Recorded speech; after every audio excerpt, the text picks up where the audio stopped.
When it comes to Bob Iger and Disney's Star Wars, Bob Iger seems to have this little problem. He seems to lie quite a bit. I mean, if you track it back to its earliest days, Bob Iger was lying to George Lucas over what they were going to do with direction. That seems to be the lie he continues to tell to Kathleen Kennedy, and it's the lie that he told to us not too long ago when he was talking about focusing solely on TV shows. Now you see him going out and teasing a new direction.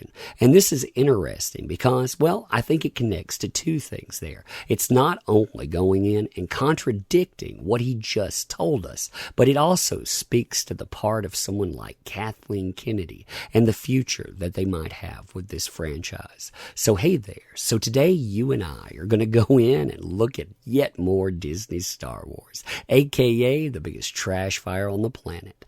I enjoy this stuff too right now because while this movie is out with Rise of Skywalker, we see a lot of moving and a lot of shaking. We see a lot of things happening behind the scenes, and all of this stuff, it goes in day to day. And a lot of that, well, it seems to be the cultivation of years of frustration now. When I see this headline in front of me too, I thought, man, Bob Iger just told us that we were going to get TV shows, but now he's seeing success with the TV shows. So of course, that's got to turn into movies, right? I mean, they didn't have the success they wanted, not one that continued to hang around. But when they saw that with The Mandalorian, oh yeah, right away, they got those big dollar signs.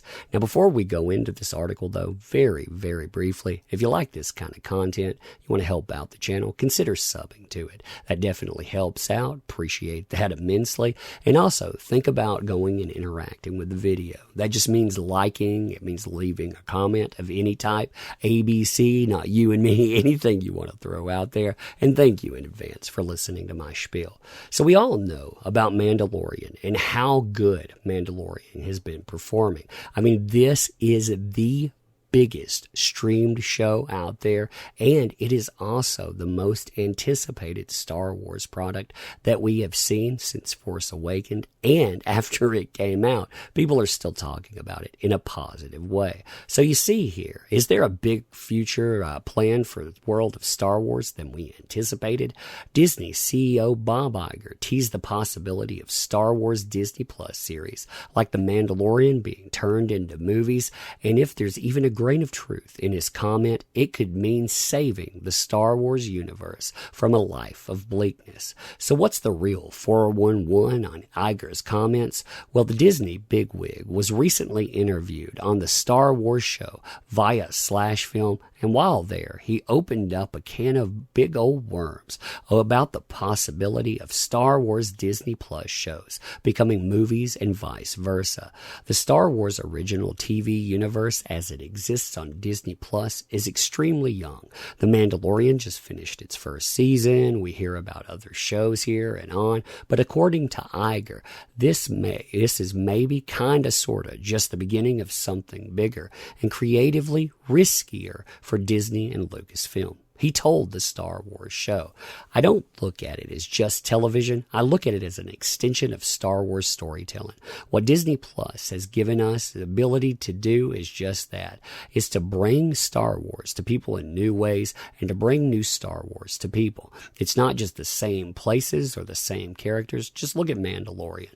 While obviously there's a lot of shared, there's a lot of really fresh, and I love that. Then he continued to comment, I love the ability to be really be agnostic in terms of what platform it's being made for.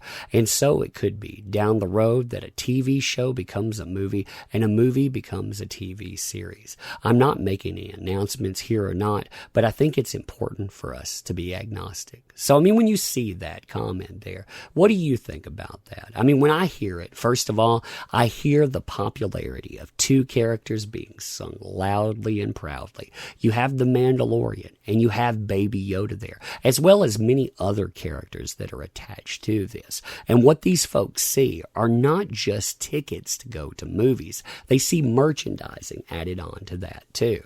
I mean, with that, that's what they've been lacking for these last few movies. Because whether or not you've liked Episode 8, whether or not you've liked Episode 9, you have to agree that the numbers that Disney promoted out there, they were not good when it came to merchandising. They absolutely fell flat. That's why every time we see one of these movies come up, even though Disney has made almost $10 billion this year, if the movie seems like it's going to languish a little, yeah, it pans stocks because people are afraid of what that might do. So you can see them talk about this too. Here, they're talking about Baby Yoda alone could spawn a movie. You know, all of this other stuff could spawn a movie. And I don't think that's the way forward with Disney. But I think that Bob Iger, again, and all the lies that he's told, yeah, you see something, you want to go out and utilize it, and you'll probably burn that thing to the ground. The one positive highlight that I do notice in this is a Star Wars future without Kathleen Kennedy and the possibility of turning this franchise over to people that actually do enjoy the source material. The problem with that is, though, that I'm sure that not every problem is Kathleen Kennedy and Kathleen Kennedy alone. No, we're talking about Bob Iger being involved too, and well, he's always going to be involved there. You know, that future that he sees, like I say, they see something, they'll go out and they'll run it into the ground, and who knows, maybe they'll try to be subversive again because they heard what critics say. You never know which way they might try to play things. But yeah, you know, in current year, they're right there in the woke game. But anyway, you tell me what you think. Ending this too, I want to say thank you for showing up. Thank you for participating. You make endeavors possible. These folks, they forgot that a long time ago. Woe be it unto them too. If they cannot remember who builds up franchises and who makes things work, well, then they deserve to have problems. I never want to be like these people, so I want to take my time to say thank you, and I appreciate you. If you want to help out with interactions, that's awesome, but your time is valuable, so I appreciate that.